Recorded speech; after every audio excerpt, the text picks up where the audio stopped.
اچھا کسی معاملے میں میرا اور آپ کا تنازع ہے, جھگڑا ہے, رائے کا اختلاف ہے, آپ کہتے ہیں یوں کرنا چاہیے, میں کہتا ہوں یوں کرنا چاہیے. اچانک ایک تیسرا آدمی آ کے کہتا ہے اور وہ یہ بتاتا ہے کہ نبی صلی اللہ علیہ وسلم کا تو اس معاملے میں طریقہ کار یہ تھا, اب وہ میری مرضی کے خلاف, جو میں کہہ رہا تھا اس کے خلاف تھا. اچھا جب تک آپ کہہ رہے تھے آپ سے تو میرا جھگڑا ہو سکتا ہے, لیکن جب آپ کی رائے کے مطابق حضور صلی اللہ علیہ وسلم کی رائے بھی آ گئی تو اب مجھے سرنڈر کرنا ہوگا. اس کے بعد بھی میں اپنی رائے کے اوپر مصر رہتا ہوں اور اصرار کرتا ہوں اور اسی پر جازم رہتا ہوں, تو اس کا مطلب ہے میں نے حضور کو وہ مقام نہیں دیا جو یہ آیت بتا رہی ہے. اگر آواز بلند نہیں رکھنی تو رائے کیسے بالاتر کی جا سکتی ہے؟ تو اس سے یہ بات سمجھ لیجئے کہ نبی صلی اللہ علیہ وسلم کا کیا مقام, کیا مرتبہ بندہ مومن کے دل میں ہونا چاہیے. اب اگلی آیت کی طرف آئیں. اگلی آیت میں ایک نیا نقطہ ہے جو سامنے رکھا گیا. وہ نقطہ کیا ہے؟ دیکھیں, اللہ نے ہمیں اس دنیا میں بھیجا, ہم یہاں پہ پہلے تو رحم مادر میں ترقی کرتے کرتے بچے کی صورت اختیار کرتے ہیں. ایک حقیر بوند سے ایک انسان بنتا ہے, پھر وہ پیدا ہوتا ہے, اس کے بعد وہ بڑا ضعیف ہوتا ہے, پھر وہ دودھ پیتا ہے, غذا کھاتا ہے, کرتے کرتے وہ جوانی تک پہنچتا ہے. یہ ایک ارتقاء ہے, ایک ترقی ہے جو ہمارے سامنے ہوتی ہے. اس کا کوئی انکار نہیں, کوئی کافر بھی انکار نہیں کر سکتا. یہ ایک قسم کی ترقی ہے. ایک قسم کی ترقی اور ہوتی ہے, ہماری سمجھ میں بھی اضافہ ہوتا رہتا ہے. ہم جب چھوٹے ہوتے ہیں تو ہماری سوچ, سمجھ, جذبات کچھ اور ہوتے ہیں. جب ہم میچورٹی کی عمر کو پہنچ جاتے ہیں تو ہماری سوچ, سمجھ, جذبات کچھ اور ہو جاتے ہیں. درمیان میں جوانی میں کچھ اور ہوتے ہیں, لڑکپن میں کچھ اور ہوتے ہیں, شوق بھی اسی طرح سے بدلتے رہتے ہیں. تو ہم کہتے ہیں یار بندہ باشعور ہو گیا ہے, کہتے ہیں بندہ بڑا سیانہ ہو گیا ہے. تو اس کا مطلب وہ بندہ سیانہ بھی آہستہ آہستہ ہوتا ہے. یہ میں نے دو مثالیں آپ کے سامنے رکھی. ایک انسان کی جسمانی جو ہے وہ ترقی ہے, ایک انسان کی ذہنی اور فکری ترقی ہے جو ہوتی ہے, اور یہ ہمارے مشاہدے میں آتی ہے. اب اسی کے ساتھ ایک تیسری بات بھی جوڑ لیجئے, اور وہ ہے کہ انسان کی ایک روحانی ترقی بھی ہوتی ہے. یہ میں نے دو مثالیں اس لیے دی تھی کہ ان کا آپ انکار نہیں کر سکتے. وہ تو ہر کوئی مانے گا کہ یہ ترقی ہوتی ہے. انسان چھوٹا سا بڑا بن جاتا ہے, اور انسان پہلے ناسمجھ ہوتا ہے پھر سمجھدار بن جاتا ہے. لیکن اسی طرح سمجھ لیجئے کہ انسان کا ایک درجہ بدرجہ آہستہ آہستہ اس کے تقوی کا لیول بھی بڑھتا ہے, اس کی ایک روحانی ترقی بھی ہوتی ہے.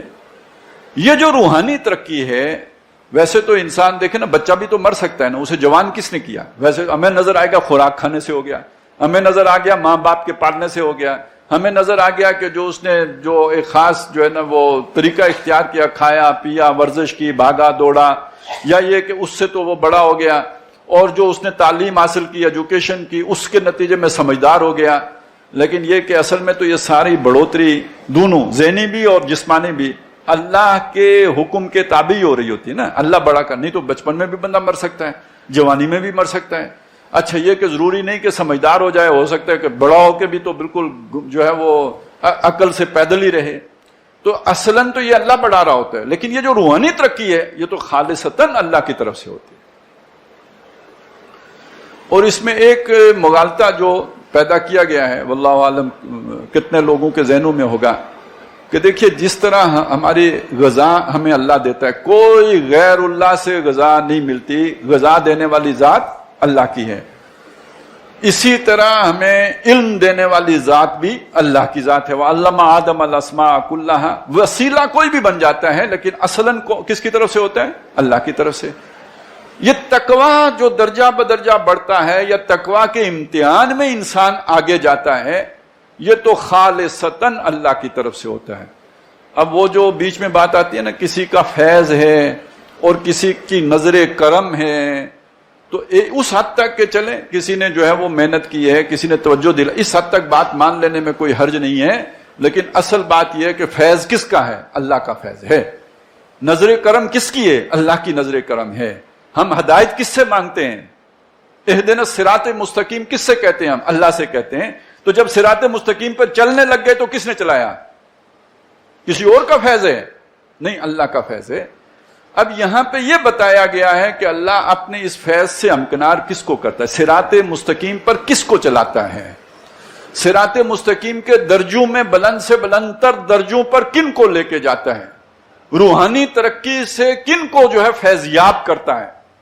کن کو تقوی کے درجے ہے جو بلند کرتا ہے؟ وہ کون لوگ ہیں؟ وہ لوگ ہیں جو نبی اکرم صلی اللہ علیہ وسلم کا ادب و احترام ملحوظ رکھتے ہیں. با ادب با مراد. تو وہ کس کا ادب مراد ہے اس میں؟ ٹھیک ہے سب کے لیے ہوگا، لیکن سب سے بلندتر ادب مخلوق میں وہ ہے جناب محمد رسول اللہ صلی اللہ علیہ وسلم کے لیے.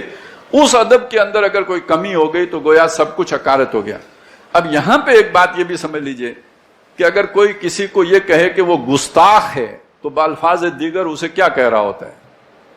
بے دین کہہ رہا ہوتا ہے، اسے تقریباً یوں سمجھیے کہ جہنمی کہہ رہا ہوتا ہے، اسے دین سے خارج کہہ رہا ہوتا ہے. کیونکہ یہاں پہ تو اب معلوم ہوا کہ سارا دین ہی وہ ادب ہے جو آپ نے محمد رسول اللہ صلی اللہ علیہ وسلم کے لیے اختیار کرنا ہے. تو بہرحال جہاں تک قرآن مجید کی ان 2 آیات کا تعلق ہے اس کے حوالے سے بات بالکل کھل کر ہمارے سامنے آ گئی کہ قرآن مجید نے ادب و احترام اور توقیر و تعظیم کے اعتبار سے محمد رسول اللہ صلی اللہ علیہ وسلم کا کیا مقام معین کیا ہے. اب ذرا میں بات کو دوسری طرف سے لے کے اسی بات کو سمجھانے کے لیے ایک اور انداز اختیار کرتا ہوں آپ کے سامنے. وہ یہ ہے کہ ہمارا یہ جو جسمانی وجود ہے، اس جسمانی وجود کا ایک تعلق ہمارے حسب نسب کے ساتھ ہے. لیکن کوئی بھی شخص ماں باپ کے بغیر تو پیدا نہیں ہوتا ہے نا. پھر اس سے پیچھے اس کے 2 جو ہے لڑیاں چل پڑتی ہیں. یہ ننیالی تعلق ہے اور یہ ددیالی تعلق ہے. یہ اسی ماں باپ سے ہی بنے گا نا. اور یہ پہنچے گا کہاں؟ آدم علیہ السلام تک، اما ہوا تک. یہ پوری انسانیت گویا اس ایک یعنی رشتے میں جڑی ہوئی ہوگی. وہ اس اعتبار سے بھائی بن گئے، بہن بھائی ہو گئے سارے انسان کے اولاد آدم ہیں. یہ خونی رشتہ ہو گیا. لیکن اس خونی رشتے کے علاوہ انسانوں کے درمیان ایک اور رشتہ بھی ہے، اور جو مومنین کا آپس میں، یہ ابھی تمام انسانوں کا نہیں ہے، اہل ایمان کا رشتہ ہے اور یہ روحانی رشتہ ہے. اس کو میں آپ کے سامنے رکھتا ہوں نبی صلی اللہ علیہ وسلم کے حوالے سے جو سورہ احزاب میں اللہ تبارک و تعالیٰ نے اہل ایمان اور نبی صلی اللہ علیہ وسلم کے تعلق کو بیان کیا ہے.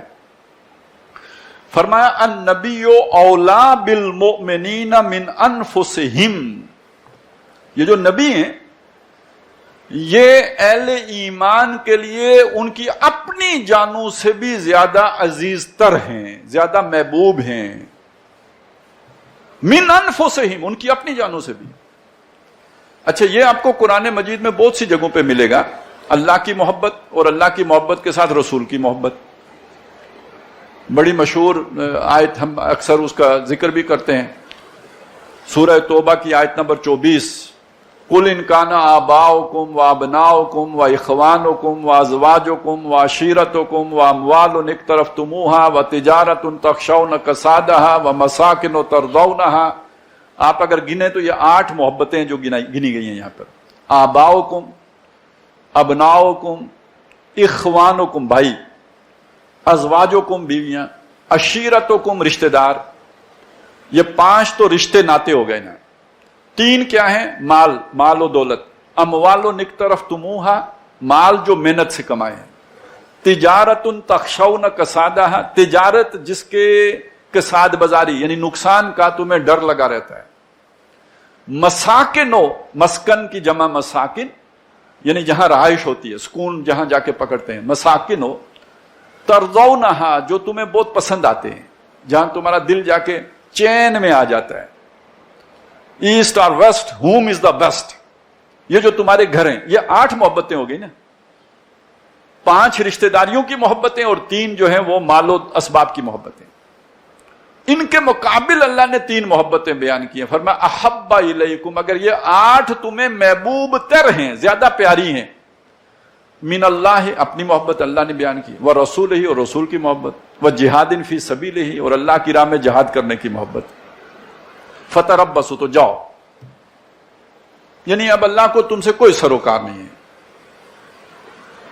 یہ خیال بھی اپنا لاؤ کہ اللہ تمہاری انگلی پکڑے گا اور امتحان پہ چلائے گا صراط مستقیم، نہ. جاؤ اور انتظار کرو کس چیز کا؟ موت کا. حتی یاتی اللہ امری، یہاں تک کہ اللہ کا فیصلہ آ جائے، یعنی موت آ جائے. امتحان میں تم یہی ناکام ہو گئے ہو، ختم. اگلے پیپر میں بیٹھ ہی نہیں سکتے. واللہ لا یہدی القوم الفاسقین، ایسے فاسقوں کو اللہ ہدایت نہیں دیتا. یہ فسق ہے، یہ ظاہری فسق نہیں ہے، یہ باطنی فسق ہے. آپ کو محبوب کون ہے؟ وہ 8 چیزوں میں سے کوئی چیز، یا اللہ، رسول اور اللہ کی راہ میں جہاد. اب دیکھیے دوسرا مقام دیکھیے سورہ بقرہ، والذین آمنوا اشد حبا للہ، اور ایمان والوں کو سب سے شدید محبت اللہ کی ہوتی ہے. اب محبت تو اللہ کی ہوتی ہے، یہ رسول کی محبت کدھر سے آ گئی؟ اس لیے کہ وہ اللہ تعالی نے انہیں مامور کیا ہے اپنا محبوب بنا کے. تو جس سے آپ کو محبت ہے تو اس کے ساتھ سب سے زیادہ محبت کرنے والی ذات اللہ کے رسول کی ہے. تو اس سے آپ کو کیوں نہیں محبت ہوگی؟ اچھا، ساتھ اس کے جہاد کی محبت کہاں سے آ گئی؟ یہ تو محبت زبانی دعوے ہیں نا، یہ میں بھی کر سکتا ہوں، آپ بھی کر سکتے ہیں. یہ اس محبت کی عملی شکل کیا ہے کہ آپ کو اللہ سے سب سے زیادہ محبت ہے؟ جب آپ گردن کٹانے کے لیے تیار ہو جائیں گے. جب ابراہیم علیہ السلام نے اپنے بیٹے کی گردن پہ چھری چلانے کے لیے تیاری پکڑ لی تو ثابت ہو گیا کہ بیٹے سے زیادہ اللہ کا حکم عزیز ہے. بیٹے نے اپنی جان قربان کرنے کے لیے گردن ڈال دی تو ثابت ہو گیا کہ اسے اپنی جان سے بھی زیادہ اللہ تعالیٰ کی محبت اس کے دل میں موجود ہے. تو جب تک آپ قربانی دینے کے لیے جہاد فی سبیل اللہ میں نہیں نکلتے تو گویا آپ کو جان عزیز ہے، گویا آپ کو مال عزیز ہے، مال و دولت دنیا اور رشتہ و پیوند اولین ہے. تو عملی صورت میں تو وہ ظاہر ہوگا جا کے جہاد کی صورت میں. اچھا، اب جب آپ جہاد میں چلے جائیں گے تو اب آپ دیکھیے جہاد، غزوہ احد ہو رہا ہے یا اس سے پہلے مکے میں، تو جو بھی مخالفت ہو رہی ہے قریش کی طرف سے، مشرکین کی طرف سے جو اذیتیں پہنچائی جا رہی ہیں، ان میں سے اللہ کو تو کوئی بھی نہیں پہنچ رہی نا. وہ تو غنی عن العالمین، اس کے تو ویسے بھی یعنی اسے کوئی کیا تکلیف پہنچائے گا. لیکن یہ جو اللہ کے رسول درمیان میں موجود ہیں ان کو تو پتھر لگا ہے تو چوٹ آئی ہے نا، ان کا تو خون بہا ہے نا، انہیں بھوک لگی ہے تو انہیں پتھر باندھنا پڑا ہے نا پیٹ کے اوپر. تو گویا اصلی محبت، حقیقی محبت تو اللہ کی ہے، لیکن عملاً کیا ہوگا؟ جو آپ کے قریب تر ہے اس کی محبت آپ کے دل میں زیادہ پیدا ہو جائے گی وقت میں، یعنی اس احساس کی وجہ، وہ جو ہمدردی ہے، جو جن تکلیفوں سے وہ گزر رہے ہیں ان تکلیفوں کو دیکھ کر. کوئی بھی مظلوم جب آپ دیکھتے ہیں، کوئی جو درد سے گزر رہا ہو، اس کے ساتھ آپ کو ایک ہمدردی کا احساس پیدا ہو جاتا ہے. تو گویا اس جہاد کے عمل کے نتیجے میں محمد الرسول اللہ صلی اللہ علیہ وسلم کی محبت وہ پہلے سے بھی بڑھ کر پیدا ہو جائے گی. اگرچہ کہ وہ نتیجہ اللہ ہی کی محبت کا ہے، لیکن وقتی طور پر جو جوش مارے گی آپ کی محبت وہ اللہ کے رسول کے لیے زیادہ مارے گی. یہ تو ہو گئی دوسری بات، یعنی جہاد اور رسول کی محبت اور اللہ کی محبت کا آپس میں تعلق میں نے آپ کے سامنے رکھ دیا ہے. لیکن اس کا ایک اور ذرا باطنی سلسلہ بھی ہے، اس کو بھی سمجھ لیں کہ قرآن مجید نے ایک چیز کی طرف اشارہ کیا ہے کہ انسان کے اندر اللہ نے ایک روح بھی پھونکی ہے. فَإِذَا سَوَّيْتُهُ، جب میں اسے بنا چکوں، وَنَفَخْتُ فِيهِ مِن رُوحِي، اور اس میں اپنی روح میں سے پھونک چکوں. تو جیسے ہمارا نسبی تعلق ماں باپ کے ساتھ اور پورا پیچھے تک چلا جاتا ہے، اسی طرح سمجھ لیجئے کہ پوری نوع انسانی کا ایک تعلق ہے روحانی جو محمد الرسول اللہ صلی اللہ علیہ وسلم کے ساتھ جڑتا ہے.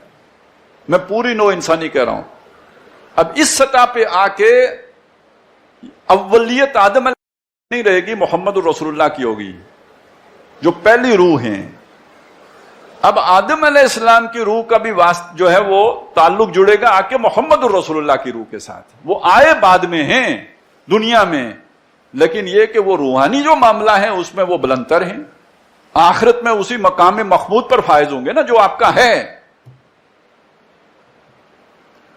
اب یہ جو روحانی کنیکشن ہے، یہ جیسے ہوتا ہے نا دنیا میں ایک نیٹ ورک ہوتا ہے، اس نیٹ ورک کے تمام افراد اس مرکز کے ساتھ جڑے ہوئے تبھی نیٹ ورک بنتا ہے نا. اب یہ جو روحانی نیٹ ورک ہے اس کا مرکز کون ہے؟ محمد الرسول اللہ صلی اللہ علیہ وسلم. اور اس کی شاخیں اور اس کا پورا جو پھیلا ہوا ہے اس کا جال، وہ آدم علیہ السلام سے لے کے تا صبح قیامت پیدا ہونے والا مومن بچہ، ہر انسان نہیں، وہ بچہ جو ویسے تو ہر انسان مومن پیدا ہوتا ہے، کل مولود یولد علی الفطرہ، لیکن بعد میں جو ٹیڑھا ہو گیا وہ تو گیا، اس کے دل کی وہ کیفیت نہیں رہی، گویا اس نے اپنا بیٹری ضائع کر دی، وہ بیٹری جو اسے محمد رسول اللہ سے جوڑتی تھی۔ لیکن ہر انسان کے اندر اللہ نے گویا وہ مادہ تو رکھا ہے جو اسے محمد رسول اللہ سے جوڑ دیتا ہے، یہ وہ غیر شعوری محبت ہے جو آج جو بھی زندہ انسان ہوگا جو محمد رسول اللہ پر ایمان رکھے گا اور اس کے دل میں کوئی ایمان کی رمق ہے تو اپنے دل میں محسوس کرے گا۔ اور اس کو کافر ٹیسٹ کرتے رہتے ہیں حضور کی توہین کر کے کہ مسلمان ریئیکٹ کرتے ہیں یا نہیں کرتے۔ یہ ریئیکشن کا مطلب ہے ایمان کی کوئی رمق ابھی اندر ہے، جب یہ ریئیکشن بھی ختم ہو گیا تو معلوم ہوگا اب ایمان بالکل ہی رخصت ہو گیا۔ یہی وہ بات ہے جو حضور نے فرمائی ہے، لا یؤمن احدکم، تم میں سے کوئی مومن نہیں ہو سکتا حتی اکون احب الیہ من والدہ وولدہ والناس اجمعین، جب تک کہ میں اسے محبوب تر نہ ہو جاؤں اس کے باپ سے، اس کی اولاد سے اور تمام انسانوں سے۔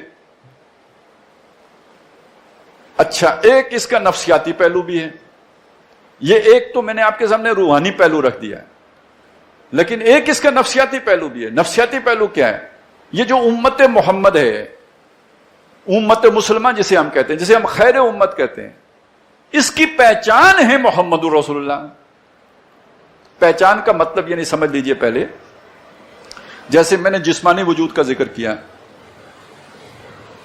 ہماری پہچان ہمارے ماں باپ ہوتے ہیں جو ہمارے وجود کو جواز فراہم کرتے ہیں۔ ماں اون کرتی ہے یہ میرا بچہ ہے، اور باپ کہتا ہے ہاں یہ میرا بچہ ہے۔ کسی اس آدمی کا تصور کریں کہ جو کسی کو اپنی ماں باپ سمجھ رہا ہو اور 8 10 12 کسی عمر کے کسی حصے میں اسے پتا چلے نہیں ان میں سے میرا کوئی ماں باپ نہیں ہے، اور میرے ماں باپ کون ہیں مجھے پتا نہیں ہے، وہ کس نفسیاتی کرب سے گزرے گا ذرا آپ اندازہ لگائیں۔ یا اس بچے کا پتہ اندازہ لگائیں کہ جس کو اس کی ماں بتائے کہ تمہارے باپ کا پتہ نہیں ہے۔ تم دنیا میں نہیں کہہ سکتے کہ فلانا میرا باپ ہے، تو وہ تو کتنے نفسیاتی مسائل کا شکار ہو جائے گا۔ تو ہماری پہچان ہمارے ماں باپ ہیں۔ آپ اپنے ماں باپ کا یہ ایک احسان ہی نہیں ختم کر سکتے کہ انہوں نے آپ کو پہچان لی ہے۔ اگر کوئی باپ صرف اتنا کہہ دے کہ یہ میرا بیٹا نہیں ہے تو بندہ منہ لگانے کے قابل نہ رہے کسی کو۔ روحانی اعتبار سے اور یہ جو ملت اسلامیہ ہے اس کے اعتبار سے ہماری پہچان کون ہے؟ محمد رسول اللہ صلی اللہ علیہ وسلم۔ یہ بھی غیر شعوری طور پر ہمارے دماغ میں یہ بات ہے، اور اس لیے پھر وہ ریئیکشن آتا ہے۔ ایک آدمی جو ہے وہ نمازی نہیں ہوگا، روزے دار نہیں ہوگا، ہو سکتا ہے وہ جواری ہو، لیکن اگر اس کا تعلق امت مسلمہ کے ساتھ ہے تو محمد رسول اللہ صلی اللہ علیہ وسلم پر کوئی انگلی اٹھے گی تو اس کا دل کرے گا کہ میں اسے جڑ سے اکھاڑ دوں، توڑ دوں، گردن مروڑ دوں اس آدمی کی۔ یہ اصل میں وہ نفسیاتی تعلق جو ہے اس کا یہ مظہر ہوگا۔